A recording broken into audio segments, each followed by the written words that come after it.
Assalamualaikum warahmatullahi wabarakatuh.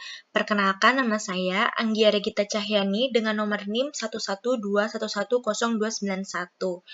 Di sini saya akan membawakan materi tentang perilaku biaya yang terdiri dari konsep dasar, definisi, 3 jenis perilaku biaya, dan contoh kasus dengan metode titik tertinggi dan titik terendah.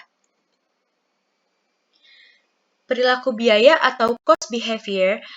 Perilaku biaya merujuk pada cara biaya berubah sebagai respons terhadap perubahan dalam tingkat aktivitas atau volume produksi. Memahami perilaku biaya sangat penting bagi manajemen dalam pengambilan keputusan, perencanaan, anggaran, dan pengendalian biaya. Definisi perilaku biaya itu sendiri adalah pola perubahan biaya yang terjadi seiring dengan perubahan volume produksi atau aktivitas. Ini membantu manajer untuk merencanakan dan mengontrol biaya serta menentukan harga pokok.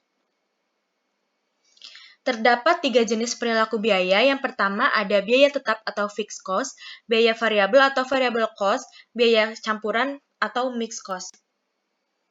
Fixed cost adalah biaya yang tidak berubah dengan perubahan volume produksi dalam jangka pendek. Biaya tetap sama meskipun jumlah produksi meningkat atau menurun. Contohnya sewa gedung, gaji manajer tetap, asuransi. Variable cost adalah biaya yang berubah secara proporsional dengan perubahan volume produksi. Semakin banyak produksi yang diproduksi, semakin tinggi pula biaya variabel. Contohnya biaya bahan baku, upah lembur, biaya pengemasan. Kemudian ada mixed cost, yaitu biaya yang memiliki komponen tetap dan variabel. Biasanya, biaya ini tidak sepenuhnya tetap atau variabel. Contohnya biaya telepon, dan biaya tetap bulanan ditambah biaya per penggunaan. Kemudian ada metode titik tertinggi atau high method. Metode titik tertinggi adalah teknik yang digunakan dalam analisis biaya untuk menentukan perilaku biaya variabel dan tetap dengan memanfaatkan data historis. Metode ini berfokus pada titik tertinggi dari aktivitas atau produksi dan berfungsi untuk membantu manajer memahami bagaimana sih biaya berubah seiring dengan perubahan volume produksi. Di sini terdapat langkah-langkah dalam metode titik tertinggi. Yang pertama, identifikasi data. Kumpulkan data historis yang mencakup total biaya dan volume produksi untuk periode tertentu. Data ini dapat berasal dari laporan keuangan, catatan produksi, atau sistem akuntansi. Yang kedua, temukan titik tertinggi. Dari data yang telah dikumpulkan, identifikasi titik tertinggi yaitu kombinasi volume produksi maksimum dan biaya terkait. Jika ini menunjukkan biaya total yang dialami perusahaan pada tingkat produksi tertinggi. Contoh, jika pada produksi terdapat 5.000 unit total biaya adalah $25.000, maka ini adalah titik tertingginya. Tentukan titik terendah opsional, yaitu meskipun fokus utamanya adalah pada titik tertinggi, seringkali juga berguna untuk menemukan titik terendah. Titik terendah adalah kombinasi volume produksi minimum dan biaya terkait yang membantu dalam analisis lebih lanjut. Yang keempat ada hitung perubahan biaya dan volume. Hitung selisih antara biaya pada titik tertinggi dan biaya pada titik terendah jika digunakan, serta selisih antara volume pada kedua titik tersebut. Rumusnya, untuk mencari perubahan biaya adalah biaya titik tertinggi dikurangi biaya titik terendah. Perubahan volume sama dengan volume titik tertinggi dikurangi volume titik terendah. Kemudian, hitung biaya variabel per unit. Dengan menggunakan perubahan biaya dan perubahan volume, hitung biaya variabel per unitnya. Rumusnya adalah biaya variabel per unit sama dengan perubahan biaya dibagi perubahan volume. Kemudian, hitung biaya tetap. Setelah mengetahui biaya variabel per unit, kamu dapat menghitung biaya tetap menggunakan salah satu titik terendah. Rumusnya adalah total biaya sama dengan biaya tetap ditambah biaya variabel per unit dikali volume. Terdapat kelebihan dan kekurangan dari metode titik tertinggi. Kelebihannya adalah sederhana dan efisien. Metode ini mudah dipahami dan diterapkan sehingga cocok untuk analisis biaya awal. Yang kedua, fokus pada data relevan. Menggunakan titik tertinggi membantu manajer melihat bagaimana biaya berperilaku pada kapasitas maksimum yang bisa berguna untuk perencanaan kapasitas. Dan di sini ada kekurangan dari metode titik tertinggi. Yang pertama, jika data yang digunakan tidak representatif atau jika terdapat fluktuasi biaya yang tidak terduga, analisis bisa menghasilkan kesimpulan yang menyesatkan.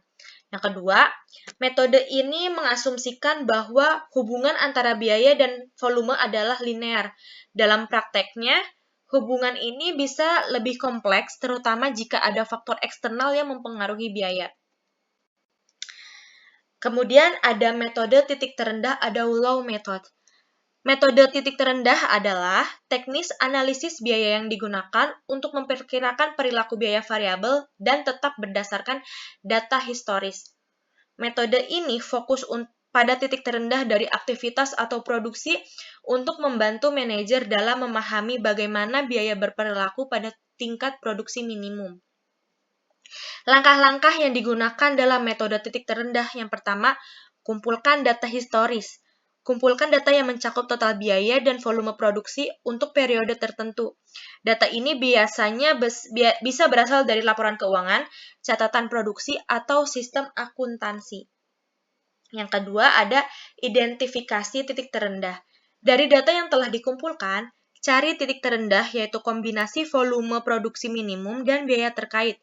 Titik ini menunjukkan biaya total yang dialami perusahaan pada tingkat produksi terendah. Contohnya, jika pada produksi 1000 unit total biayanya adalah $10.000, maka ini adalah titik terendahnya.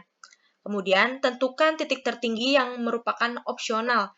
Meskipun fokus utamanya adalah pada titik terendah, seringkali berguna untuk juga menemukan titik tertinggi. Titik tertinggi adalah kombinasi volume produksi maksimum dan biaya terkait. Kemudian, hitung perubahan biaya dan volumenya. Hitung selisih antara biaya pada titik terendah dan biaya pada titik tertinggi jika digunakan, serta selisih antara volume pada kedua titik tersebut. Rumusnya adalah, untuk mencari perubahan biaya sama dengan biaya titik tertinggi dikurangi biaya titik terendah. Kemudian perubahan volume sama dengan volume titik tertinggi dikurangi volume titik terendah. Kemudian hitung biaya variabel per unit. Dengan menggunakan perubahan biaya dan perubahan volume, hitung biaya variabel per unit. Rumusnya adalah biaya variabel per unit sama dengan perubahan biaya dibagi perubahan volume. Kemudian, hitung biaya tetapnya. Setelah mengetahui biaya variabel per unit, kamu dapat menghitung biaya tetap menggunakan salah satu titik, biasanya titik terendah. Rumusnya adalah total biaya sama dengan biaya tetap ditambah biaya variabel per unit dikali volume. Di sini terdapat kelebihan dan kekurangan dari metode titik terendah. Kelebihannya yaitu sederhana dan mudah dipahami. Metode ini mudah diterapkan dan tidak memerlukan perhitungan yang rumit, sehingga cocok untuk analisis awal. Yang kedua, fokus pada biaya minimum. Menggunakan titik terendah membantu manajer memahami bagaimana sih biaya berperilaku pada kapasitas minimum yang penting untuk perencanaan dan pengendalian biaya. Kekurangannya yaitu keterbatasan data. Jika data yang digunakan tidak representatif atau jika ada fluktuasi biaya yang signifikan, analisis bisa menghasilkan kesimpulan yang tidak akurat. Kemudian, metode ini mengasumsikan bahwa hubungan antara biaya dan volume adalah linear yang mungkin tidak selalu benar. Perubahan dalam biaya dapat dipengaruhi oleh banyak faktor lainnya. Kemudian, ada contoh kasus yang menunjukkan penerapan metode titik tertinggi dan titik terendah dalam analisa biaya. Di sini terdapat ada kolom bulan, volume produksi per unit, dan total biaya dalam bentuk dolar. Di sini terdapat dari bulan Januari sampai bulan April. Di bulan Januari, volume produksi terdapat 1000 unit dengan total biaya $10.000. Di bulan Februari, 25.000 unit 2.000 unit dengan total biaya $15.000. Di bulan Maret terdapat 3.500 unit dengan total biaya $20.500. Di bulan April terdapat 5.000 unit dengan total biaya $27.000. Langkah-langkah analisisnya. Identifikasi titik tertinggi dan titik terendah terlebih dahulu. Untuk mencari titik tertingginya, terdapat volumenya dengan 5.000 unit, total biayanya $27.000. Titik terendahnya dengan volume 1.000 unit dan total biayanya $10.000. Yang kedua, hitung perubahan biaya dan perubahan volumenya.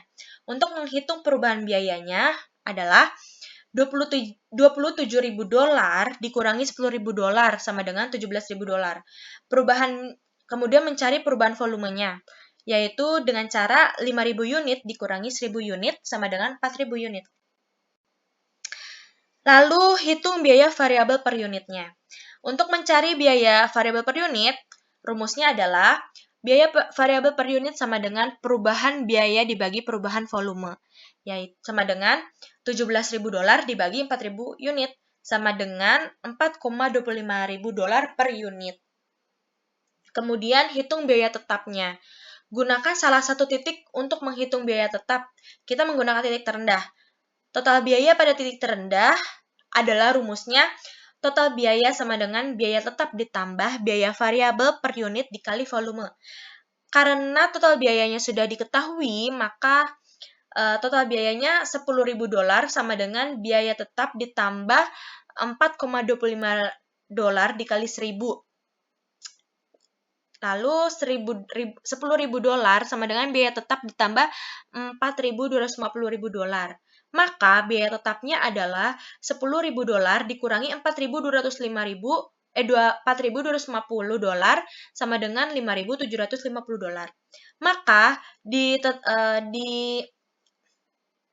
diberikan hasil yaitu biaya tetapnya diketahui $5.750 dan biaya variabel per unitnya $4.25 per unit. Kesimpulannya adalah dengan menggunakan metode titik tertinggi dan titik terendah, kita berhasil menentukan bahwa perusahaan memiliki biaya tetap sebesar $5.750 dan biaya variabel sebesar $4.25.000 per unit. Analisis ini akan membantu perusahaan dalam perencanaan anggaran, pengendalian biaya, dan pengambilan keputusan strategis terkait produksi dan pricing. Kesimpulannya adalah, dengan memahami perilaku biaya, perusahaan dapat baik dalam merencanakan dan mengelola sumber daya finansial mereka. Analisis yang tepat tentang bagaimana sih perilaku di berbagai tingkat aktivitas, kemungkinan perusahaan untuk membuat keputusan yang lebih informasi dan strategis, yang pada akhirnya berkontribusi pada keberhasilan jangka panjang. Sekian dari saya. Untuk kekurangan dan kelebihannya mohon maaf. Wassalamualaikum warahmatullahi wabarakatuh.